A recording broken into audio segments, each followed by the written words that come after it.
Os Estados Unidos vão dar à Ucrânia licença para produzir mísseis Patriot. Donald Trump fez o anúncio na cimeira da NATO. Estados Unidos lançam novos ataques contra o Irão depois de navios terem sido atingidos no Estreito de Hormuz. Trump diz que cessar-fogo acabou. Ataques russos na Ucrânia fazem várias mortes antes de encontro entre Trump e Zelensky durante a cimeira da NATO.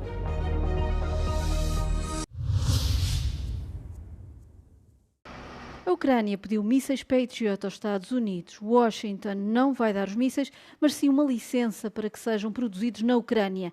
O anúncio foi feito pelo presidente norte-americano Donald Trump na cimeira da NATO em Ankara, ao lado do próprio presidente ucraniano. Os Patriot são sistemas de defesa antiaérea. O governo de Kiev espera que possam ajudar a defender as cidades ucranianas.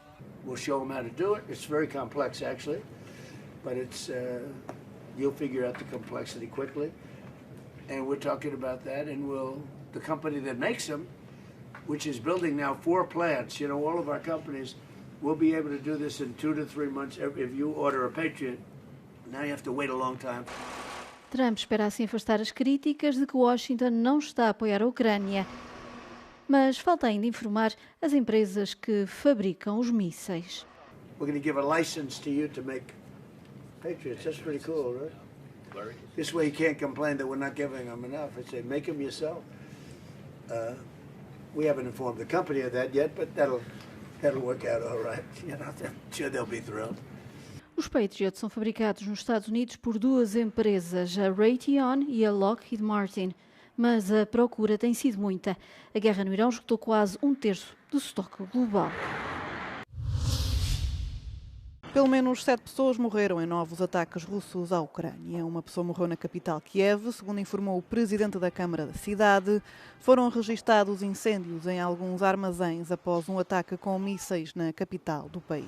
A primeira grande explosão em Kiev foi ouvida pouco depois da meia-noite, antes de soarem as sirenes de alerta aéreo. Trata-se de uma falha rara no sistema que tem preocupado os residentes locais. Só na capital ucraniana, os ataques russos já mataram mais de 50 pessoas durante o presente mês. Após os últimos ataques, foram também registadas mortes na região de Mykolaiv, Kharkiv e Kherson, incluindo uma mulher e a filha. Os ataques ocorreram apenas algumas horas antes de uma reunião entre Donald Trump e Volodymyr Zelensky, realizada à margem da cimeira da NATO em Ankara.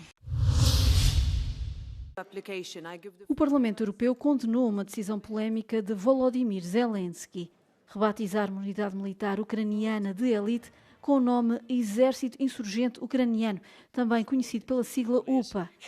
Uma homenagem a uma unidade militar da Segunda Guerra Mundial, mas que desencadeou um confronto diplomático com a Polónia. A maioria dos eurodeputados votou a favor de um texto que expressa pesar pelo que diz ser uma escalada desnecessária e não provocada por parte do presidente ucraniano.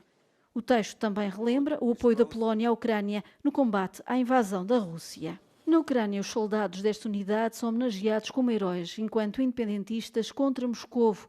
Mas a Polónia lembra uma história diferente, a posição desta unidade ao lado da Alemanha nazi, enquanto braço armado da organização de Stepan Bandera, responsável pela morte de dezenas de milhares de civis na Polónia e judeus na Ucrânia.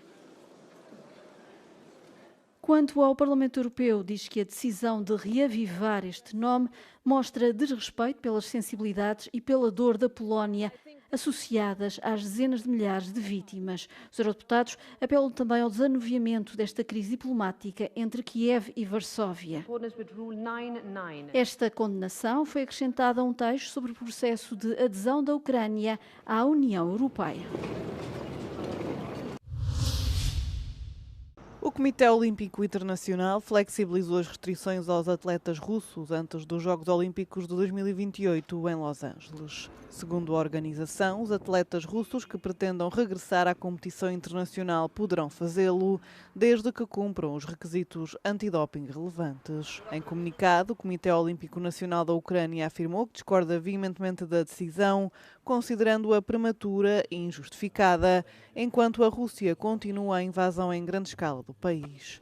O Comitê Olímpico da Rússia tinha sido suspenso em 2023, após o início do conflito. No entanto, segundo o Comitê Olímpico Internacional, na sequência de uma análise exaustiva, foi determinado que a suspensão já não era aplicável.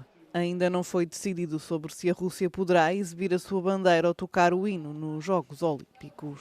O comitê acrescentou que não irá organizar eventos na Rússia, nem convidar responsáveis russos para os seus eventos.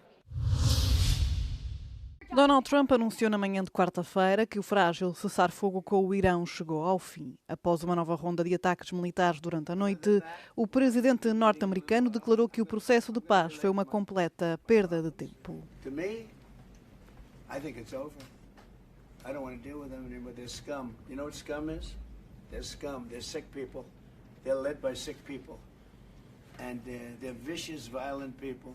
Num discurso na Cimeira da NATO em Ankara, Trump acusou Teherão de mentir repetidamente e de tropar os termos centrais do entendimento, afirmando explicitamente que não deseja mais dialogar com a República Islâmica. A súbita ruptura diplomática ocorre após um intenso bombardeamento dos Estados Unidos que atingiu mais de 80 alvos no sul do Irão, lançado pelo Comando Central do país em resposta aos recentes ataques iranianos contra 3 petroleiros comerciais no Estreito de Hormuz. A intensa campanha aérea teve como alvo centros de comando iranianos, estações de radar costeiras e mais de 60 lanchas rápidas paramilitares pertencentes à Guarda Revolucionária Islâmica. Em retaliação, as sirenes de defesa aérea soaram em importantes centros navais ocidentais da região, como o Bahrein. Foram ativados alertas de emergência e as forças do Kuwait confirmaram ter enfrentado mísseis e drones hostis. A notícia das consequências políticas espalhou-se pela Cimeira dos Aliados na Turquia, onde o secretário-geral da NATO, Mark Rutte, defendeu veementemente a ação norte-americana, classificando os ataques de retaliação como absolutamente necessários para preservar o direito marítimo internacional. A rápida dissolução da trégua provisória de 60 dias desmantelou por completo meses de mediação regional, revogando licenças cruciais de exportação de petróleo iranianas. A situação deixa o Médio Oriente novamente em estado de conflito aberto. Donald Trump voltou a defender a ideia de que a Groenlândia deve ser controlada pelos Estados Unidos. Ao chegar à Cimeira da NATO em Ankara, o presidente norte-americano afirmou que a Dinamarca não tem investido o suficiente na segurança do território ártico semi-autónomo. Greenland doesn't help Denmark. Denmark doesn't spend money to really help Greenland, but it's an important part for the United States. And it's surrounded by China ships and Russian ships. Trump ainda admitiu que as declarações anteriores sobre a Groenlândia, especialmente no que diz respeito à recusa em descartar o uso da força militar para controlar o território, tinham prejudicado as relações com os aliados da NATO. No entanto, ao chegar a Ankara, acabou por reforçar as suas críticas aos países membros da Aliança Atlântica, em particular por se recusarem a entrar na guerra no Irão. I was very disappointed with NATO, and frankly, if it weren't held in Turkey, where my friend happens to be a very strong leader, a very strong person, it's possible that I wouldn't have attended. Donald Trump foi recebido pelo presidente turco Erdogan, que é o anfitrião da Cimeira Anual da NATO, que decorre durante 2 dias em Ankara. O presidente dos Estados Unidos, Donald Trump, voltou a criticar Espanha, a quem se referiu como uma causa perdida e ameaçou cortar todo o comércio com o país. Estas declarações foram proferidas durante uma conferência de imprensa conjunta com o secretário-geral da NATO, Mark Rutte. O líder norte-americano criticou o governo de Pedro Sánchez pela recusa deste em aumentar as despesas com a defesa para 5% do PIB. I didn't speak to Spain. Spain is a wasted cause. We don't want to do any trade business with Spain anymore, by the way. I'd like you to cut it off. Spain is a terrible partner in NATO. They don't participate, they don't pay. Segundo fontes próximas de Sánchez, o primeiro-ministro tem-se preparado para este cenário. O governo espanhol elaborou um conjunto de argumentos e dados para responder aos ataques de Trump. Mark Rutte defendeu Espanha, afirmando que o país já atingiu os 2% do PIB em despesas com a defesa devido às exigências de Trump. As próprias projeções técnicas da NATO apontam para uma despesa de 2,1%, que, segundo Espanha, será suficiente para cumprir os seus compromissos. A Apple perdeu o recurso judicial contra as regras de concorrência de Bruxelas. O Tribunal-Geral da União Europeia confirmou os requisitos que obrigam a tecnológica norte-americana a abrir a App Store e o sistema operativo do iPhone aos concorrentes. A Apple tinha recorrido depois de ter sido designada como gatekeeper ao abrigo da lei dos mercados digitais, uma classificação destinada a impedir que os gigantes tecnológicos usem a enorme dimensão que têm para controlar o mercado de utilizadores. Para a Apple, o iPhone, o iPad, o Mac, o Apple Watch e a Apple TV deveriam ser tratados separadamente e não como uma única plataforma. O tribunal rejeitou esse argumento por considerar que todas as lojas de aplicações desempenham a mesma função de ligar os programadores aos utilizadores finais. À luz da lei europeia em causa, a Apple tem de permitir que lojas alternativas vendam aplicações nos produtos da empresa norte-americana. Fica ainda obrigada a conceder aos programadores mais liberdade quanto à forma de receber pagamentos e a melhorar a interoperabilidade de software entre o iOS e outros fornecedores. A sentença é mais um revés para as grandes tecnológicas que contestam os esforços europeus de regulamentar as plataformas e serviços digitais. A Apple pode recorrer para o Tribunal de Justiça da União Europeia. Pelo menos 2 raparigas de 13 anos ficaram gravemente feridas após um ataque com faca a uma escola secundária em Schongau, no estado da Baviera, no sudeste da Alemanha. As vítimas foram hospitalizadas, mas estarão fora de perigo.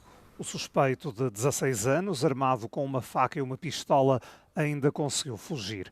Acabou, no entanto, por ser detido pouco depois. Ambas as armas foram apreendidas.